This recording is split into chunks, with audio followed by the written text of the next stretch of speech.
Good morning, everyone. It's BigFatJerk back again with another Ulduar guide, and today we will be discussing Hodir Hard Mode, an extremely fun encounter, and it is my pleasure to bring you this guide. So if you like and enjoy my content, or you find this guide helpful, please like and subscribe for more Wrath of Lich King Phase 2 content. I will add the weak auras I used during the Hodir fight in the description portion of this video. Before we get into the mechanics and strategy, just a quick tip for all raiders. If you are having trouble seeing any of the textures on this boss, make sure to go to the projected textures setting under System and then Graphics and set it to enable to see the full ice shards animation and to know when it's safe to jump on the snowdrift after the icicle crashed. First, I'll do a quick recap of the abilities. Keep moving to avoid stacking Biting Cold too high and dying. Healers continue to dispel or mass dispel raiders who will periodically get frost novaed with freeze. Periodically, there will be small blue circles on the ground indicating ice shards are falling from the sky. It's important to highlight that these ice shards spawn under a random player and also put out toasty fires. We'll get into toasty fires in just a minute, but the range of the toasty fires is about 11 yards, so just stay 7 to 10 yards away from the toasty fire rather than standing on top of it so you don't accidentally bait a ice shard on top of the toasty fire, putting it out. Next is Flash Freeze. Every 50 seconds, Hodir will cast Flash Freeze, spawning two big blue circles on the ground. After 9 seconds, these big blue circles turn into a snowdrift, and any raider not standing on a snowdrift gets flash frozen. When doing hard mode, it is absolutely imperative that you break out your NPCs, who almost always gets flash frozen, so they continue to give you buffs throughout the raid.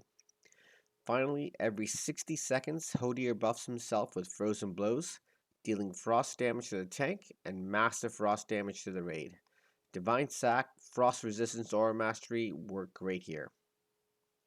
Now that we've got that over with, let's talk about how we can actually kill Hodir in less than 2 minutes. First, have one of your tanks go DPS. A lot of people out there say you need to solo heal to meet the timer.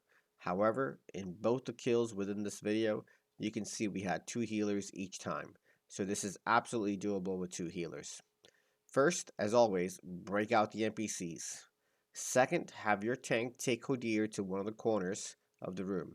We use the left corner, near the cache, so the NPCs can move up and group up together in the center of the room. Next, have your tank bring the boss about 7 yards away from the first toasty fire that spawns, so you can stack 25 stacks of Singe onto the boss right away.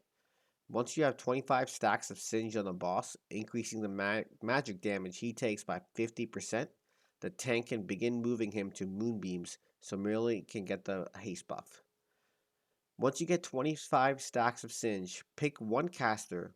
In both of the kills in this video, I did it as a hunter, but just pick your hunter or lowest performing caster DPS to sit by the toasty fire to keep refreshing the debuff so it never falls off the boss. While one DPS is on Singe debuff duty, the rest of the DPS should be sitting in Moonbeams.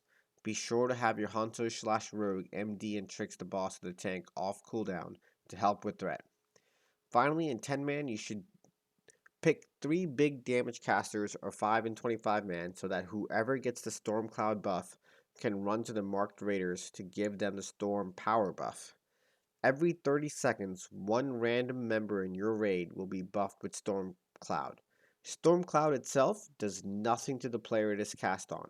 However, if that player runs through other players while he is buffed with Storm Cloud, those other players will now receive a buff known as Storm Power, increasing their critical strike damage by 135%. We simply marked who all needed to get the Storm Power buff, so it was easy to identify them during the encounter. Finally, when is the best time to pop heroism? More or less, the window to pop heroism opens when you have 25 stacks of Singe debuff on the boss and have 3 DPS buffed with Storm Power. The window to pop heroism, in my opinion, closes a few seconds right after the first flash freeze and broken out the NPCs. In both these kill videos, we pop heroism just after the flash freeze has gone out, and we have broken out the NPCs to maximize DPS on the boss. But if you have Singe debuff stacks incredibly fast on the boss, and a good Storm Power buff RNG on the casters, then you can pop Heroism about 35 to 40 seconds into the fight. Just remember to stack the Singe debuff to 25 and select one rated to ensure it stays on the whole duration of the fight. Make sure everyone is in a Moonbeam once stacks are up. Break out NPCs after Flash Freeze. Dispel Freeze. Get on top of a Snowdrift. Use Divine Sack or Aura Mastery during Frozen Blows. Manage the Storm Cloud buff well. And Hodir Hard Mode should go down relatively easy for you. I wish you all the best of luck on your next Hodir Hard Mode attempts, and I hope this video helped. Please like and subscribe, and see you all next time.